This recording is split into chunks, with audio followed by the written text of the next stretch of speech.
ఇటువంటి పుణ్యక్షేత్రాలలో ఆచరణ మనం గంగా స్నానం చేస్తే మలం పోతుంది.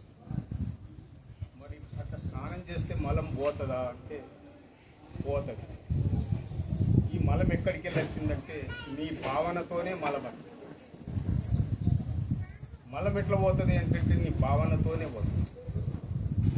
నువ్వు ఏదో నేను గంగా స్నానం చేస్తున్నా వస్తున్నా అంటే అట్లా పోదు. నిజంగానే నేను ఈరోజు గంగల మునిగిన నా పాపం అంత పోయిందంటేనే పోదు. నీ భావించుకోండి. తెల్లారికింత కూడా నా పాపం ఉండదు. దాని మీద ఒక ఉపమానము మన శివానంద కిందము చెప్పింది. ఒకటి పార్వతీ పరమేశ్వరులు ఇక్కడనే గంగా స్నానం చేసేటప్పుడు ఇంతమంది జనాలు పోతున్నారు, గంగా స్నానం చేస్తున్నారు, మరి నిజంగానే వీళ్ళ పాపాలు పోతున్నాయా పార్వతి అని అనుకుని వాళ్ళ భావనలు పోతాయి. కానీ అది భావిస్తలేరు ఎక్కువ చేసి. కానీ కొందరు భావించే వాళ్ళు ఉన్నారు, అందరూ అట్లా లేరు, కొందరు ఉన్నారు. మరి ఆ భావించే వాళ్ళు ఎవరో ఏర్పాటు చేస్తావా ఇల్లంటే ఆ ఏర్పాటు చేయదగి మనం ఇద్దరం ఒక ఆట ఆడుతున్నాం. ఏం ఆట? నువ్వు వృద్ధుడు పోయి అంత ఆ బొంద అక్కడ ఆ ఉబ్బిల ఆ మడవ ఉన్న బురదలో కూడా నువ్వు దిగబడు.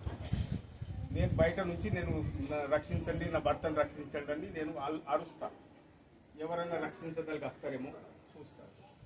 అతడు ఇద్దరు వృద్ధులు లెక్క వేషం వేసుకొని పరమేశ్వరుడు ఆ వృద్ధుడే అంతా ఆ బురదల కుంగిపోతాడు, ఇంత ముట్టిపోతాడు.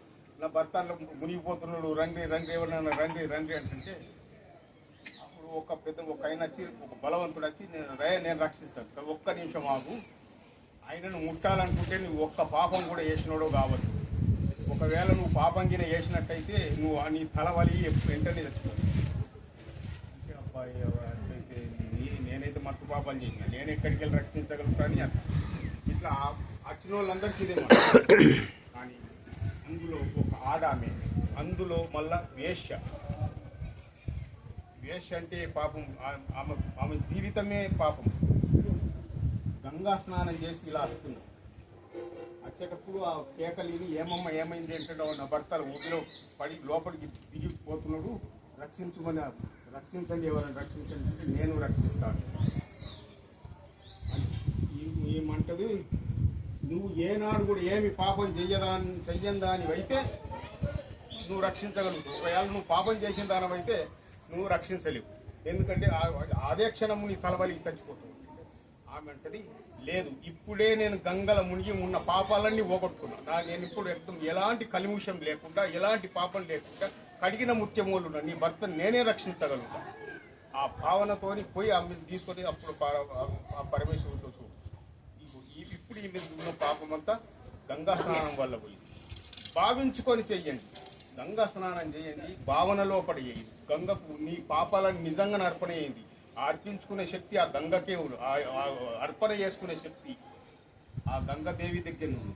గంగా స్నానము మామూలుగా లేదు. గంగా స్నానం వల్ల ఎన్నో పవిత్రం. అందుకే మన ఈ యొక్క భాగ్యము మన భారతదేశానికే అమూల్యమైనటువంటి ఈ యొక్క 6-7 గంగలు, ఈ నదులు మన భారతీయులకే దక్కింది.